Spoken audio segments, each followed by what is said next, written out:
பிதா, குமாரன், பரிசுத்த ஆவியின் திரியேக நாமம் நம்மை ஆசீர்வதித்து வழிநடத்தி காப்பாராக. ஆமென். ஜெபம் செய்வோம். இரக்கத்தில் ஐஸ்வர்யமுள்ள அன்பின் பரலோக பிதாவே, இது ஆசீர்வதிக்கப்பட்ட வேலைக்காக உமக்கு நன்றி செலுத்துகிறோம். தேவரீர் உம்முடைய கிருபையினாலும் உம்முடைய இரக்கத்தினாலும் உம்முடைய அளவில்லாத அன்பினாலும் ஒவ்வொரு நாளும் எங்களை போஷித்து பராமரித்து வழிநடத்துகிறதற்காக ஸ்தோத்திரிக்கிறோம். இந்த வேளையும் உடைய கரத்தில் ஒப்படைக்கிறோம். இந்த ஆராதனை கர்த்தர் ஆசீர்வதியும். பேசுகிறது ஆண்டவரே நீராக இருக்க வேண்டுமாய் நாங்கள் விரும்புகிறோம். பரிசுத்த ஆவியானவர் எங்களோடு கூட இடைப்படுவீராக என்று வேண்டிக் கொள்கிறோம். உம்முடைய பரிசுத்தமுள்ள வார்த்தைகள் தேனிலும் தேனிலும் மதுரமாய் இருக்கிறது போல உம்முடைய வார்த்தைகளை கொண்டு எங்கள் வாழ்வையும் கர்த்தர் மதுரமாய் மாற்றுவீராக என்று ஜெபிக்கிறோம். காத்துக்கொள்ளும்படி நடத்தும். எங்களோடு பேசும். இயேசுவின் நாமத்தில் ஜெபிக்கிறோம் நல்ல பிதாவே. ஆமென். கர்த்தருக்குள் பிரியமானவர்களே, ஆண்டவரும் இரட்சகருமாகிய இயேசு கிறிஸ்துவின் பரிசுத்த நாமத்திலே அன்பின் ஸ்தோத்திரங்களை ஏறெடுக்கிறேன். இந்த நாளிலும் நாம் எடுத்துக்கொண்ட நம்முடைய தியானத்திற்குரிய சிறிய தலைப்பு உடைக்கப்பட்ட சிலுவை என்ற தலைப்பிலே வேதத்தின் வெளிச்சத்திலே நாம் தியானிக்கவிருக்கிறோம்.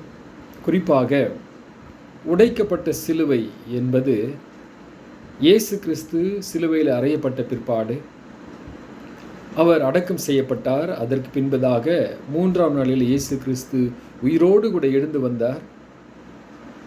அதற்கு பின்பு அவர் பரமேறி சென்றார். இந்த நிகழ்வுகள் எல்லாவற்றையும் நாம் அறிந்திருக்கிறோம்.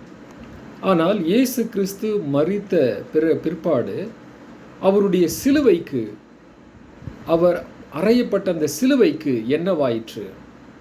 அந்த சிலுவை இப்பொழுது எங்கே இருக்கிறது?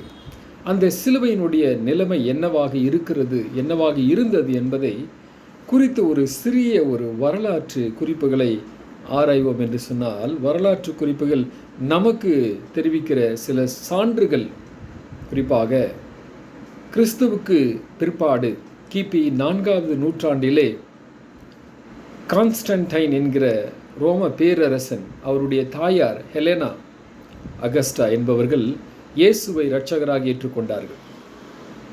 அவர்கள் வழியாக கான்ஸ்டன்டைன் என்ற ரோம பேரரசனும் இயேசுவை இரட்சகராக ஏற்றுக்கொண்டார். ஒருமுறை கான்ஸ்டன்டைனுடைய தாயார் ஹெலேனா அவர்கள் எருசலேம் புனித பயணம் மேற்கொள்ளுகிறார். புனித பயணத்திற்கு செல்லும் பொழுது அங்கே இயேசு கிறிஸ்துனுடைய சிலுவை கொல்கதாவிலே புதைந்து கிடப்பதை கண்டெடுக்கிறார்கள். அந்த சிலுவைக்கு மேலே இவரே யூதனுடைய ராஜா என்று எழுதப்பட்டிருக்கிற அந்த வாசகத்தை அவர்கள் கண்டு, இதுதான் கிறிஸ்துவனுடைய உண்மையான சிலுவை என்று அதை எடுத்து வருகிறார்கள்.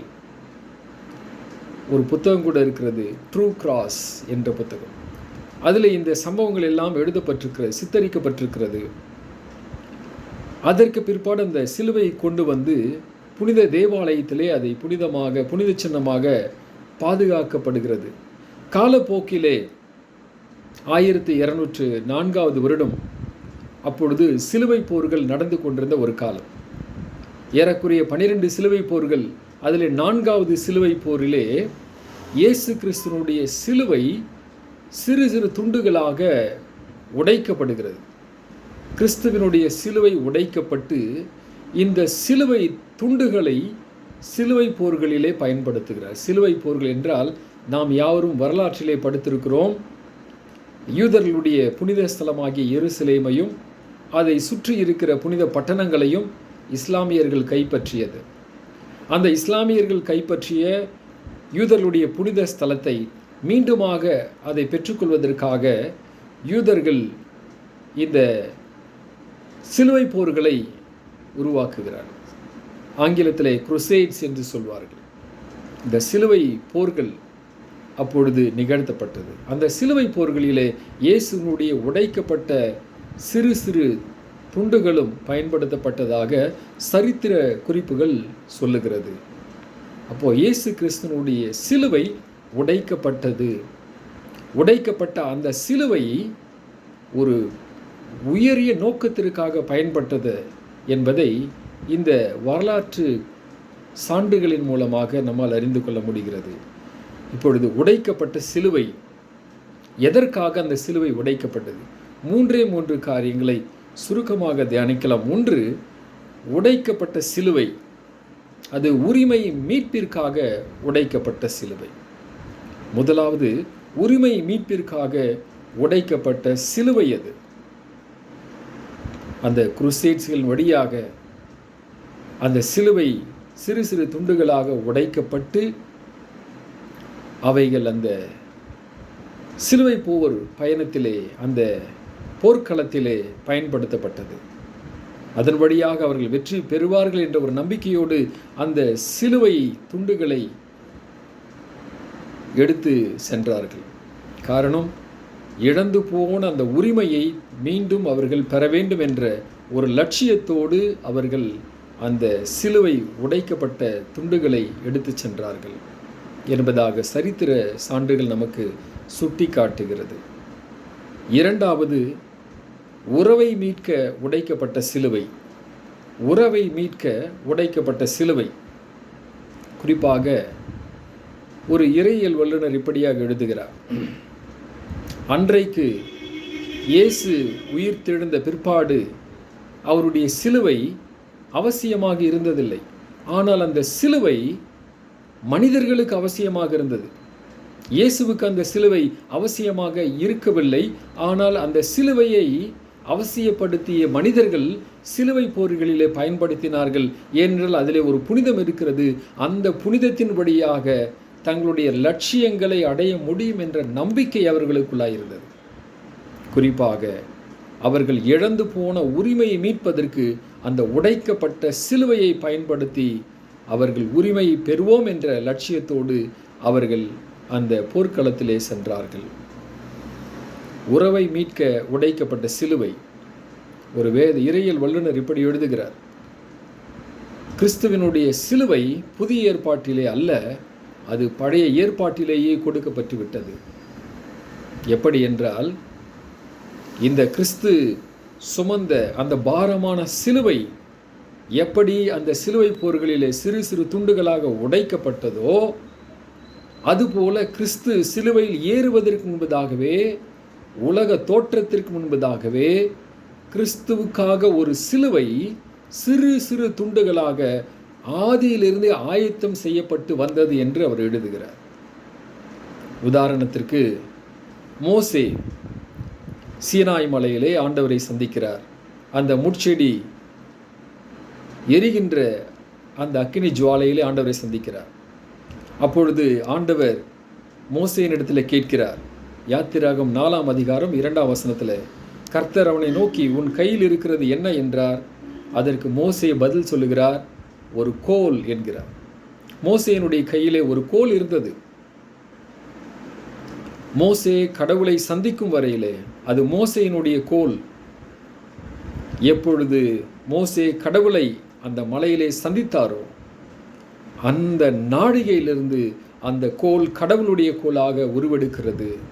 ஆண்டவர் சொல்லுகிறார், அந்த கோலை தரையிலே போடு என்கிறார். அது பாம்பாக மாறுகிறது. அந்த கோலை கொண்டு நைல் நதி அடிக்கிறார், இரத்தமாக மாறுகிறது. அந்த கோலை கொண்டு கண்மலையை அடிக்கிறார், கண்மலையிலிருந்து தண்ணீர் தடாகம் பீத்து அடிக்கப்படுகிறது.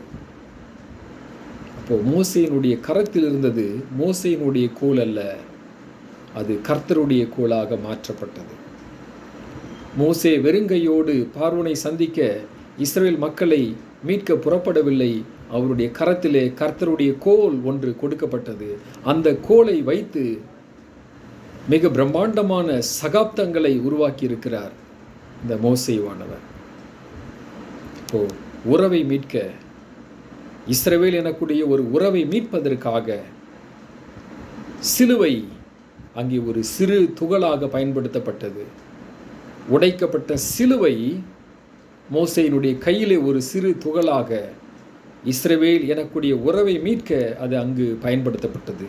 இரண்டாவதாக, எஸ்தர் ராஜாத்தி குறித்து நாம் வாசிக்கிறோம். எஸ்தர் 4ஆம் அதிகாரம் 11ஆம் வசனத்தில் உறவை மீட்க சிலுவை எப்படி உடைக்கப்பட்டது. ஆனால் இப்பொழுது எஸ்தர் கையிலே கோல் இல்லையே. எஸ்தர் ஒரு சாதாரண பெண்ணாக இருக்கிறார். அவர் பட்டத்து ராணியாக மாறிய பிற்பாடு தன்னுடைய இனத்திற்கே, குலத்திற்கே, தன்னுடைய யூத மக்கள் எல்லோருக்கும் ஒரு பெரிய ஆபத்து காத்திருக்கிறது என்பதை அவர் உணர்ந்து கொண்ட பிற்பாடு அவர் உபவாசம் இருக்கிறார். உபவாசம் இருந்து அவருக்கு நன்றாக தெரியும், இப்பொழுது ராஜா அரண்மனையிலே வீற்றிருக்கிறார், ராஜ மாளிகையிலே வீற்றிருக்கிறார். அவருடைய அனுமதி இல்லாமல் உள்ளே யார் சென்றாலும் அவர்கள் மரண தண்டனை அனுபவிப்பார்கள். ஆனால் நடந்தது என்ன? எஸ்தர் ராஜாத்தி கையிலே கோல் இல்லை, மாறாக அந்த அகாஸ்வேருவி ராஜாவினுடைய கையிலே ஒரு பொற்செங்கோல் இருக்கிறது. எப்படி மோசேயினுடைய கரத்திலே ஒரு கோல் பிரம்மாண்டமான சகாப்தங்களை, பெரிய காரியங்களை செய்ததோ, அதே போல எஸ்தருக்கு கடவுள் ஒரு பொற்செங்கோலை அகாஸ்வேருவின் கையிலே ஆயத்தம் செய்து கொடுத்திருந்தார். அந்த செங்கோல் எஸ்தரின் உயிரை பறிக்கவில்லை. ராஜாவினுடைய அனுமதி இல்லாமல் அந்த முற்றத்திலே, அந்த மாளிகைக்குள்ளே எவர் நுழைந்தாலும் பொற்செங்கோல் நீட்டப்படவில்லை என்றால் அவர்களுக்கு மரணம் நிச்சயம். ஆனால் யோசித்து பார்ப்போம், எஸ்தர் உள்ளே நுழைய முற்படும் பொழுது எஸ்தருக்கு அங்கே ஒரு பொற்செங்கோல் ஆயத்தமாக நீட்டப்படுகிறது. அவரை வரவேற்க நீட்டப்படுகிறது, அவருடைய கோரிக்கைகளை ஏற்க நீட்டப்படுகிறது. இந்த பொற்செங்கோல் ராஜாவினுடைய கரத்தில் இருக்கிறது. எஸ்தருக்காக கடவுளால் கொடுக்கப்பட்ட ஒரு பொற்செங்கோல் எஸ்தருடைய உயிரை காப்பாற்றியது, ஒட்டுமொத்த யூத மக்களுடைய உறவை காப்பாற்றியது. உறவை மீட்க உடைக்கப்பட்ட ஒரு சிலுவை. சங்கீதம் 23:4 நாம் வாசிக்கும் பொழுது கூட தாவீது ராஜா சொல்லுகிறார், உமது கோலும் உமது தடியும் என்னை தேற்றும். இங்கே 2 சொல்லப்படுகிறது, உமது கோலும் உமது தடியும் என்னை தேற்றும். கோலையும் தடியையும் நேராக செங்குத்தாக நாம் வடிவமைப்போம் என்றால் அதிலே ஒரு சிலுவை மறைந்திருக்கிறது. தாவீது ராஜா இதை நன்கு உணர்ந்திருக்கிறார். அந்த கோலும் தடியும் வேறு ஒன்றுமில்லை, அது கிறிஸ்துவுக்காக ஆயத்தம் பண்ணப்பட போகிற சிலுவை என்பதே. 3வதாக உலகை மீட்க உடைக்கப்பட்ட சிலுவை. முதலாவதாக உரிமை மீட்க உடைக்கப்பட்ட சிலுவை, 2வதாக உறவை மீட்க உடைக்கப்பட்ட சிலுவை, 3வதாக உலகை மீட்க உடைக்கப்பட்ட சிலுவை. 1 கொரிந்தியர் 11:24 வாசிக்கும் பொழுது இங்கே உலகை மீட்க உடைக்கப்பட்ட சிலுவை வேறு ஒன்றுமல்ல, கிறிஸ்துதான் அந்த சிலுவை. ஒரு இறையியல் வல்லுநர் அப்படியாக எழுதுகிறார், ஒரு சிலுவை மீதில் ஒரு சிலுவை உடைபடுகிறது, ஒரு சிலுவையை இன்னொரு சிலுவை சுமக்கிறது, ஒரு மரத்தினால் செய்யப்பட்ட சிலுவையை ஒரு மனித சிலுவை சுமக்கிறது என்று எழுதுகிறார். பிரியமானவர்களே, இங்கு சிலுவையிலே இயேசு தொங்கிக் கொண்டிருக்கிறார். அதற்கு முன்பதாக வசனம் சொல்லுகிறது, அவர் நமக்காக பிற்கப்பட்டார். அங்கே சிலுவை உடையவில்லை, ஆனால் இயேசுவினுடைய ஜீவன், அவருடைய தசைகள் நொறுக்கப்படுகிறது. நமக்காக அவர் காயப்பட்டார், நமக்காக அவர் நொறுக்கப்பட்டார் என்று வசனத்தில் எழுதப்பட்டிருக்கிறது. 1 கொரிந்தியர் 11:24 சொல்கிறது, அவர் நமக்காக பிற்கப்பட்டார். 1 கொரிந்தியர் 5:7 சொல்லுகிறது, அவர் நமக்காக பலியிடப்பட்டார். அந்த மரம் வேறொன்றுமல்ல, அந்த கோல் வேறொன்றுமல்ல, மோசேயினுடைய கரத்தில் இருந்த கோலும், அகாஸ்வேரு ராஜாவினுடைய கரத்தில் இருந்த கோலும், தாவீது ராஜாவினுடைய கரத்தில் இருந்த அந்த கோலும் தடியும் வேறொன்றுமில்லை, அது கிறிஸ்துவே என்று அவர் எழுதுகிறார். கிறிஸ்து நமக்காக உடைக்கப்பட்டார். நம்முடைய உரிமை மீட்க கிறிஸ்து உடைக்கப்பட்டார். நம்முடைய உறவை மீட்க கிறிஸ்து உடைக்கப்பட்டார். இந்த உலகையே மீட்க கிறிஸ்து உடைக்கப்பட்டார். பிரியமானவர்களே, அந்த உரிமை, உறவு, உலகம், இது மூன்றுமே நம்முடைய ஆண்டவராகிய இரட்சகர் இயேசு கிறிஸ்து மாத்திரமே. இன்றைக்கும் நாம் கிறிஸ்தவர்களாக இருக்கிறோம். நமக்கு திருச்சபையிலே விசுவாசிகள் இருக்கிறார்கள், குடும்பங்கள், பிள்ளைகள் எல்லோரும் இருக்கிறார்கள். ஆனால் வட மாநிலங்களில் திருச்சபை இல்லாமல் குடிசைகளிலே ஆராதனை நடத்தக்கூடியவர்கள் எவ்வளவு ஆயிரக்கணக்கான குடிசைகளிலே ஆராதனை நடத்தி கொண்டிருக்கிறார்கள். நாம் இங்கே சுதந்திரமாக ஆராதனை நடத்துகிறோம். அங்கே அவர்கள் பயத்தோடும் நடுக்கத்தோடும் ஏமாற்றத்தோடும் எப்பொழுது யார் தடை செய்வார்களோ பயம். ஆராதனை இன்றைக்காவது ஆராதனை முழுமையாக நடைபெறுமா என்ற ஒரு ஏமாற்றம், அல்லது இடையில யாராவது தடுத்து விடுவார்களே என்ற ஒரு ஏமாற்றத்தோடு பயத்தோடு நடுக்கத்தோடு வட மாநிலங்களிலே அவர்கள் ஆராதனை நடத்தி கொண்டிருக்கிறார்கள். கடந்த சில வாரங்களுக்கு முன்பதாக செய்திகளை வாசித்திருக்கலாம். ஒரு பாதிரியாரை மதவாதிகள் இழுத்து அவரை துன்புறுத்தி உதைத்து கொடூரமாக சித்திரவதை செய்து அவருடைய வாயிலே மாட்டு சாணத்தை திணித்து எவ்வளவு கொடூரத்தை செய்திருக்கிறது இந்த இந்திய நாட்டிலே. இந்தியா ஒரு மத சார்பற்ற நாடு. இந்த மத சார்பற்ற நாட்டிலே ஒவ்வொரு இந்திய குடிமகனுக்கும் அவரவருடைய மதத்தை பிரச்சாரம் செய்யவும், அவரவருடைய மதத்தை பேணி காக்கவும், அவர்களுடைய மதத்திலே அவர்கள் தொழுகை நடத்தவும் முழுமையாக சுதந்திரம் கொடுக்கப்பட்டிருக்கிறது. அதுதான் இந்திய நாடு.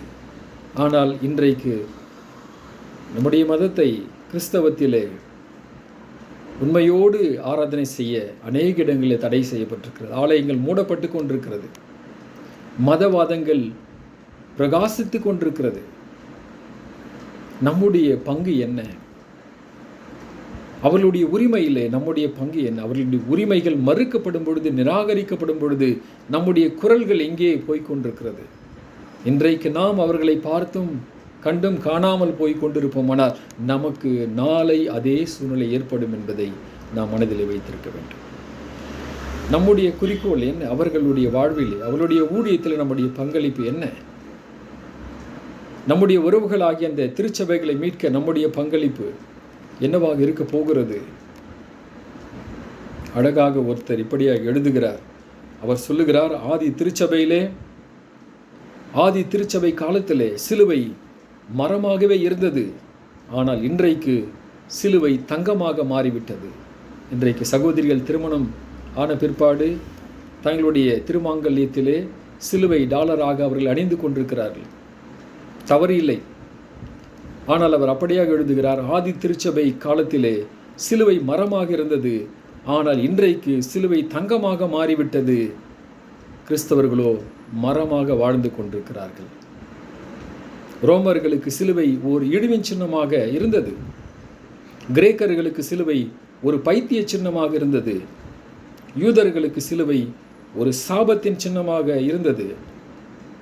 ஆனால் கிறிஸ்துவினுடைய ரட்சிப்பை பெற்றுக்கொண்டவர்களுக்கு அது ஒரு மகிமையின் சின்னமாக கொடுக்கப்பட்டிருக்கிறது. ஆம் பிரியமானவர்கள், இன்றைக்கு உங்களுக்கும் எனக்கும் கிறிஸ்து அந்த சிலுவை மகிமையின் சின்னமாக கொடுத்திருக்கிறார். அந்த மகிமையை நாம் இழந்து விடாமல் பாதுகாப்போம். கடவுள் நமக்கு கொடுத்திருக்கிற அந்த உரிமையை நாம் பேணி காப்போம்.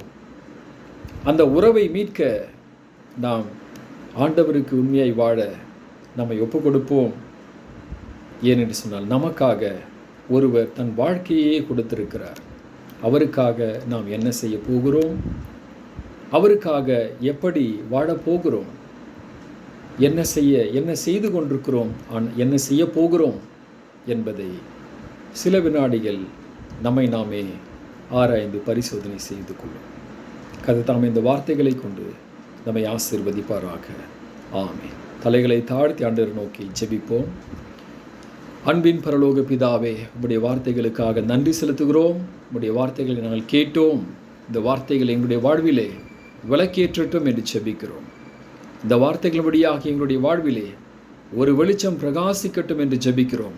கர்த்தாவே, நாங்களும் பிறருடைய துன்பத்திலே பங்கேற்கிறவர்களாக, கிறிஸ்து எங்களுடைய வாழ்விலே பாவத்திலே எல்லாவற்றையும் ஆண்டவரை நீர் ஏற்றுக்கொண்டு எங்களுக்காக ஆண்டவரே உம்மையே பலியாக்கி கொடுத்தது போல எங்களுடைய சகோதர சகோதரிகள் அவர்களுடைய துன்பத்திலே நாங்கள் எங்களை இணைத்து கொண்டு அவர்களுக்காக நாங்கள் ஆண்டவரே உம்முடைய நாமத்திற்கு மகிமையாக அவர்களுக்கு ஒத்தாசையாக இருக்கவும், அவளுடைய உரிமை பறிபோகும் நிலையிலே பட்சத்திலே அவர்களுக்கு நாங்கள் துணை நிற்க கடவுள் எங்களையும் உற்சாகப்படுத்தும்.